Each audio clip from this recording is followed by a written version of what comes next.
Hello all, myself Vedangi and I'm a legal intern at Lexis and Company. So guys, my today's topic for the discussion is the overview of Equal Remuneration Act 1976. So let's begin. So equity refers to a treatment of equal with equals and unequal with unequals, and the Equal Remuneration Act 1976 does just that. It provides for equal remuneration to both men and women, but also understanding the fact that it will not override any special treatment provided to women in the country. There was a time in India when women used to face heavy discrimination in pay, but after this act, women have been able to sue malpractices prevailing in the workplace. The Central Industrial Machinery, also the Chief Labour Commissioner, has given effect to this act, and it states that it will not affect the terms and conditions of any law which provides special treatment to women. However, it also provides that any special treatment accorded to women in connection with the birth or expected birth of a child, or the terms and conditions relating to retirement, marriage, or death of any of them will not affect this present act. So, talking about the chapter 2 of this act, so it provides for the payment of remuneration at equal rates to both men and women workers and other matters. And the employer must not discriminate on the grounds of gender when it comes to remuneration provided for the same amount and the nature of work. And this act was placed because there were numerous cases of women getting paid at a lower rate than their male counterparts. As in the case of People's Union of Democratic Republic versus Union of India 1982, women were only paid rupees 7 per day as opposed to 9.25 per day for male workers. And after hearing both the sides, Justice P.N. Bhagwati held that the authorities need to make sure that men and women both are paid at par to each other for similar amount of work. After that, this act suggests that there must not be discrimination in recruitment of personnel on the basis of the ground of gender, and this section states that there must be no discrimination in remuneration from the commencement of the act, and provides an exception regarding the employment of women is prohibited. There are certain places which are hazardous for the employment of women and children, and this section provides immunity from employment at such places.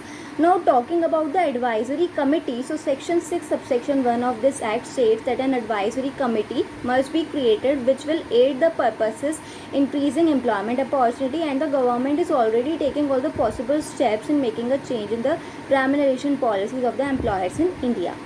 Section 6 subsection 2 of this act states the definition of the appropriate government, that is given in section 2 subsection 1 clause A, that means the part of the central government which is responsible for the administration of that area of work, and the areas of work which are administered by the central authority or a central act like banking companies or oil fields will be addressed to the central government, and the rest of the areas which come under the state government's authority will be governed by the state government. And the advisory committee must consist of at least 10 people which will be nominated by the appropriate government. Women must consist of one half of this committee because that will help in formulation of policies with the help of people who are the real stakeholders. Section 6 subsection 3 of this act states the factors which make a difference in the decision, like the number of women at work, the nature of work, hours of work, suitability of women, and the need to provide opportunities. Talking about section 7 of this act, so it states the complaints and claims regarding the infringement of this act that shall be addressed to the appointed officer. Section 7 subsection 4 of this act suggests that due inquiry must be made by the appointed officer, wherein both the parties in that matter must be given an opportunity to be heard, and the appointed officer shall have all the powers of the civil code as mentioned under section 195 of CPC and chapter 26 of CRPC. Section 7 subsection 6 mentions the situation where any of the parties is dissatisfied with the decision given by the authority. So the aggrieved party must prefer an appeal before such an authority which is specified by the appropriate government within 30 days from the date of the order.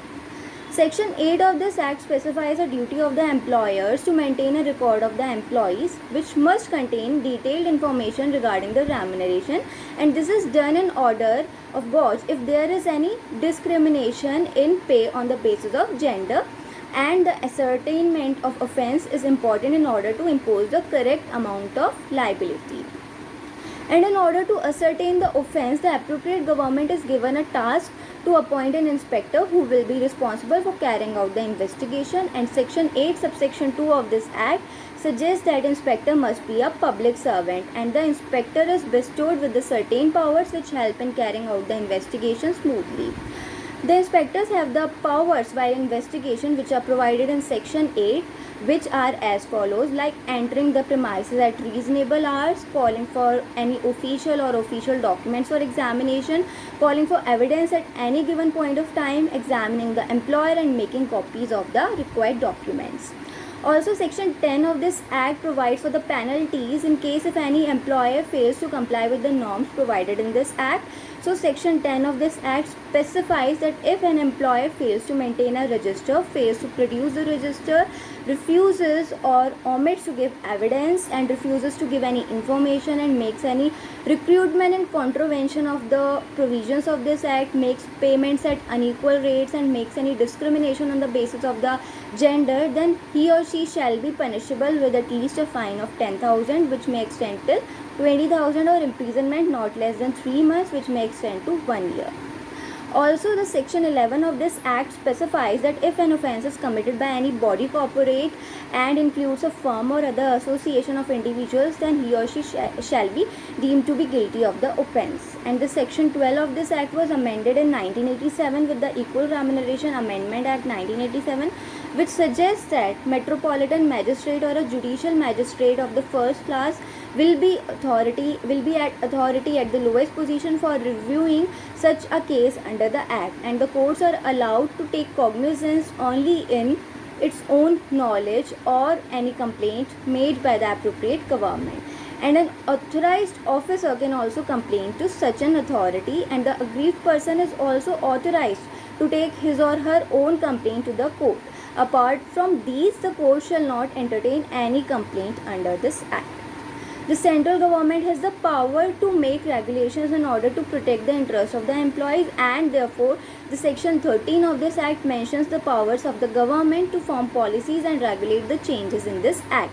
Section 14 of this act states that the central government has the power to direct the state government as to the execution of the act, and the state government will have to comply with the directions.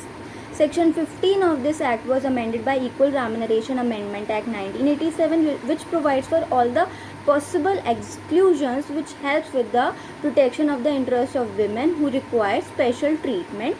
And after that, section 16 of this act states exemption from liability of employer in certain circumstances, and this act also provides for a situation where the employer has to discriminate on the basis of any ground, but gender will be exempted from any prosecution if after complete consideration of the case the court deems fit. The Equal Remuneration Ordinance 1975, which was the act governing before the implementation of the present act, stands repealed by the effect of section 18 of the current act, and the actions taken under the ordinance which was repealed will be deemed to be under the provisions of this act. So what we can conclude from this entire act is this act helps in bringing and bridging out the gap between unequal remuneration faced by the women of our country, and by the successful implementation of this act, India is moving closer to being a country which treats its men and women equally. So guys, that's all about my discussion on this particular act. I hope you all liked my video. If you guys have any doubt with regard to this video, then you can comment in the comment section. Also, don't forget to subscribe to our YouTube channel Lex Click. We will meet in the next video. Till then, bye.